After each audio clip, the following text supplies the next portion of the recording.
All right, people, so this is another one of my reacting to a reaction video. So this reaction video comes to it again from Vivek. I don't know, he just knows how to move people in a certain way because these people like hate him to death. So this is Sam Cedar and the Majority Report, which I think is a pretty decent show, but they are like left-wing lunatics. They are now going to review Vivek Ramaswamy's interviews in a couple of places where he's challenged on some alleged racist comments. So, you know, we'll go through their interview and we'll see, you know, if what is the deal? Why do they agree or disagree with Vivek?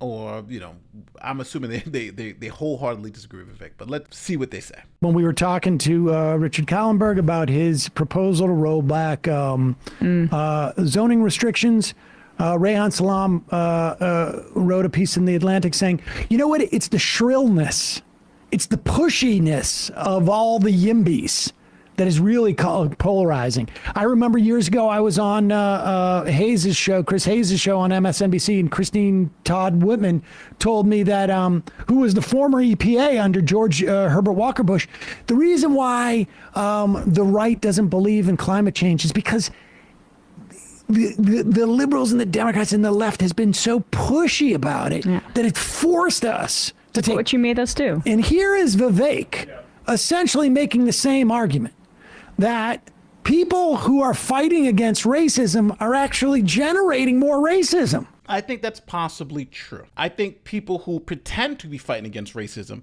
can generate more racism. And so let me explain. If I go to a place and something happens to me, and I, for a fact, know that it's not racist, then I say, hey, they're doing this to me just because I am black,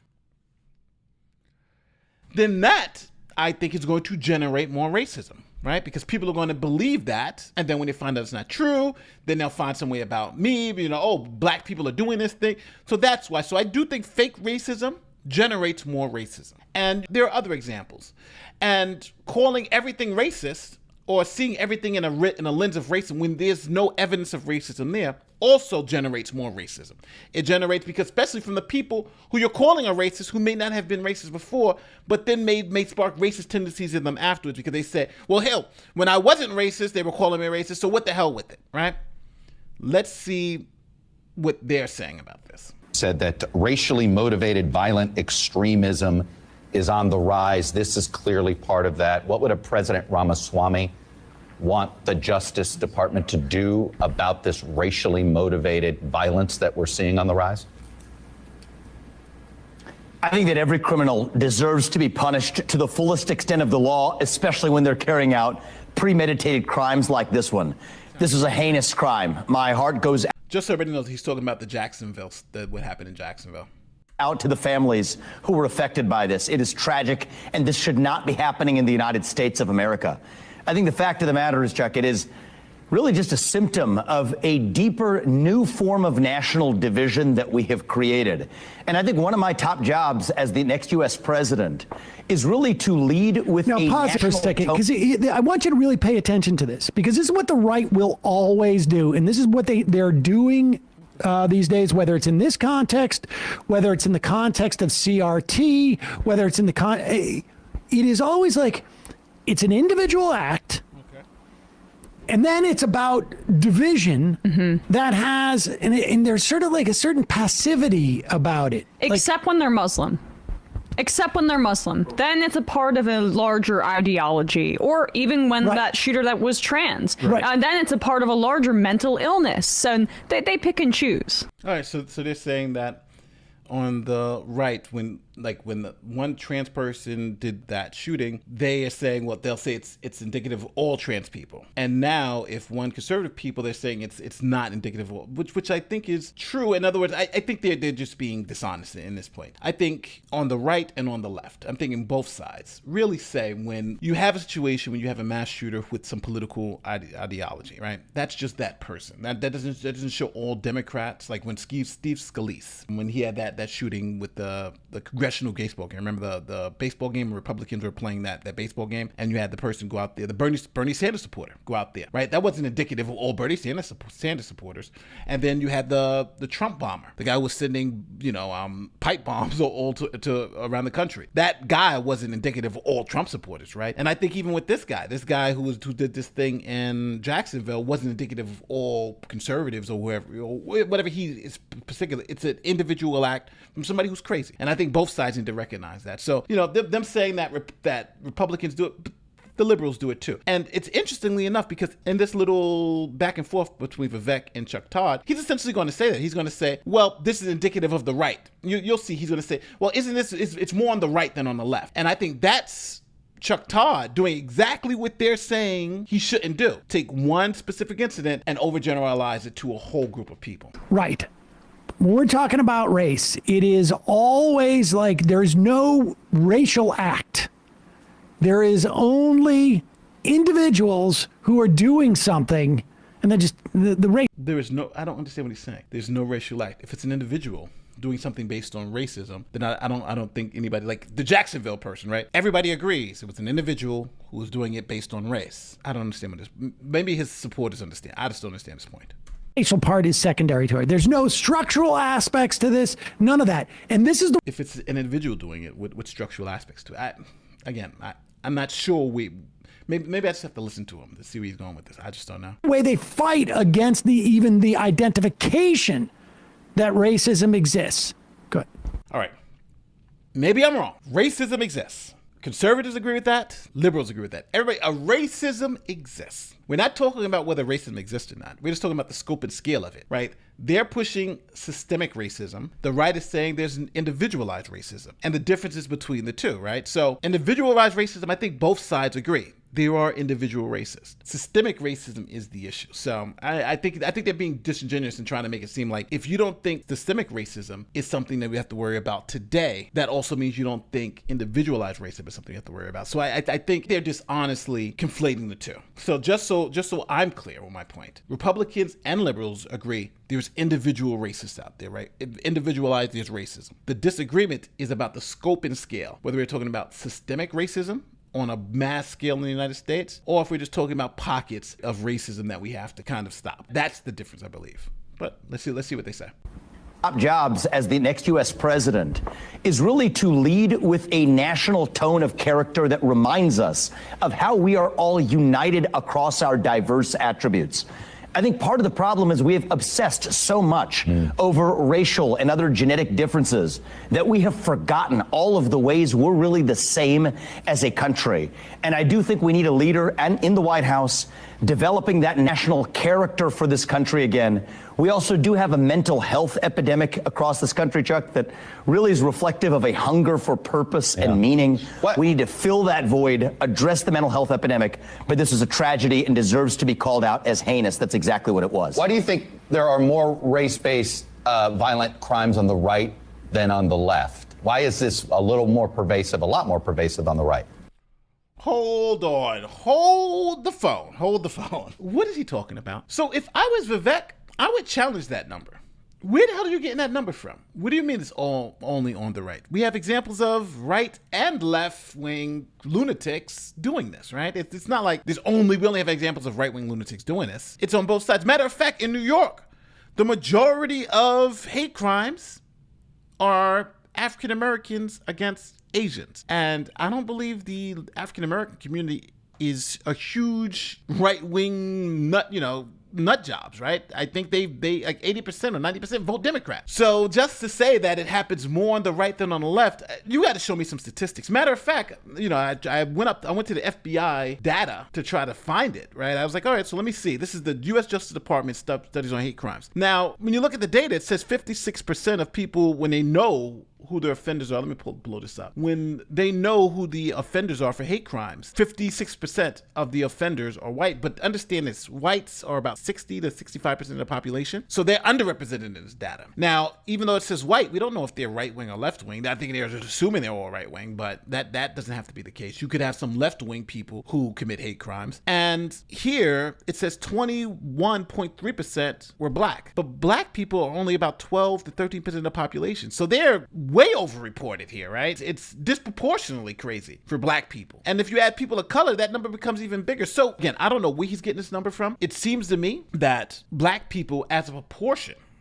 right, of the population are overrepresented in these numbers, and whites, based on this, are underrepresented by these numbers. So, but he wasn't really speaking about race. He was speaking about what's it called, political views. But maybe he can find some numbers to support that. They're not here. And then I know for a fact in New York, it wasn't white Trumpers who were committing all these hate crimes when the hate crimes are going through the roof. It was black liberals against Asians. So maybe he'll give us a cite for that number. I don't know. Maybe he's got to give us a cite or something. Well, the fact of the matter is, I think that there's a lot more violence that's also pervasive in parts of the country that supposedly are left-wing voter bases. So I don't think this is a pause it. Wait, this is like the way, like how she shifted this inch.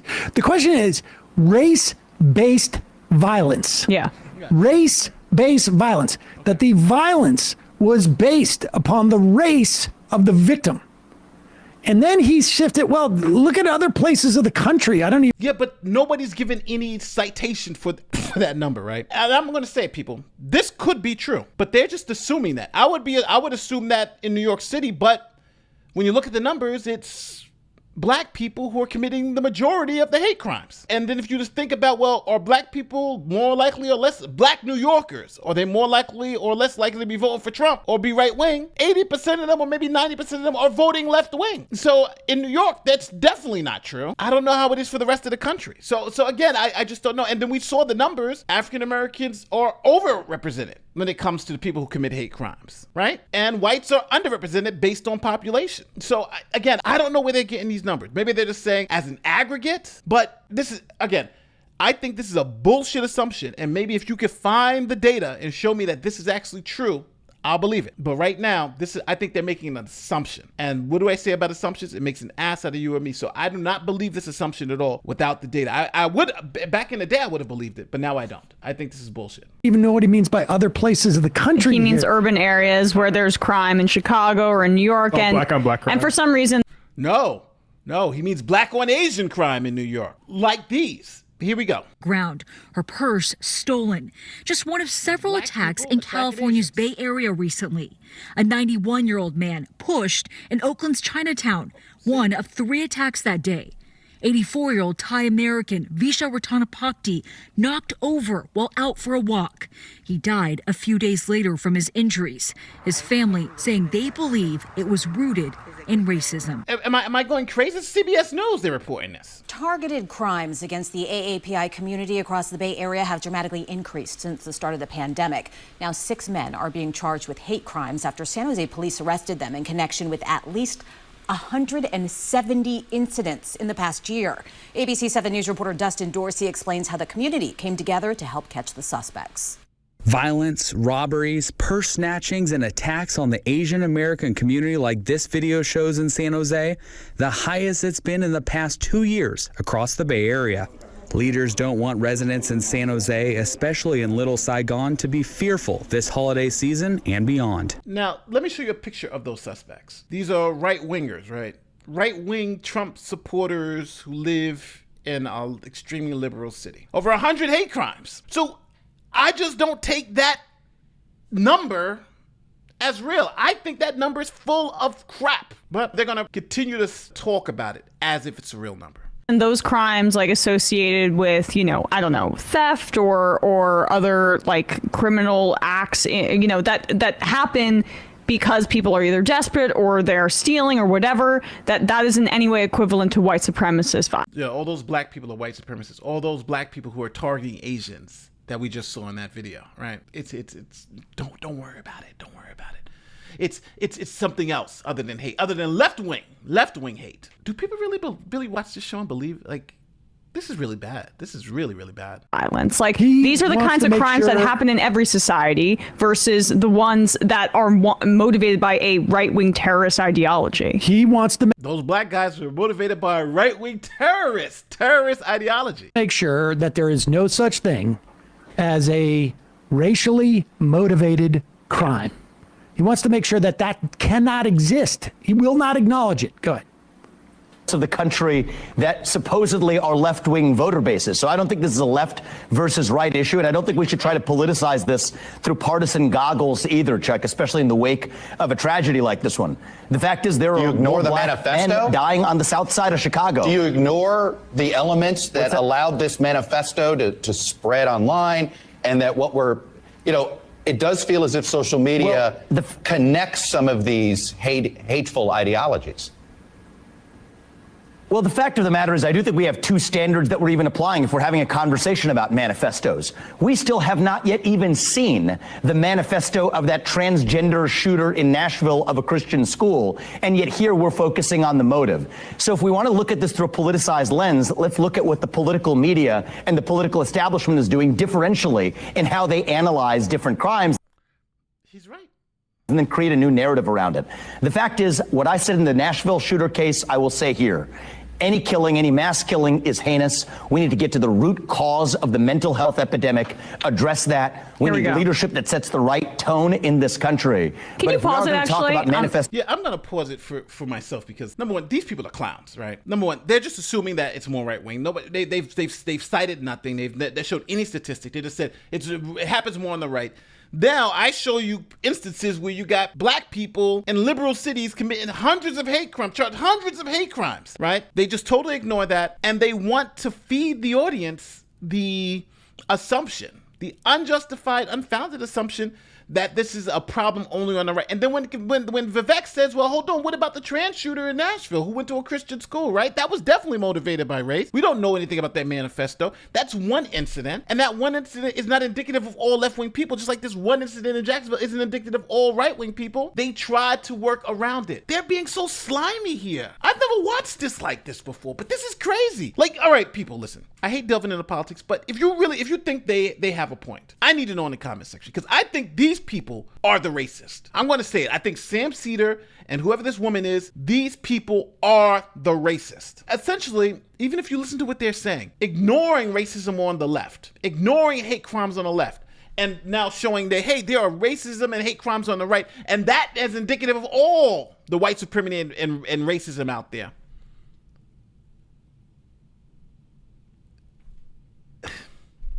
The logic here just doesn't make sense. Again, people, to the comment section here, tell me where I'm wrong.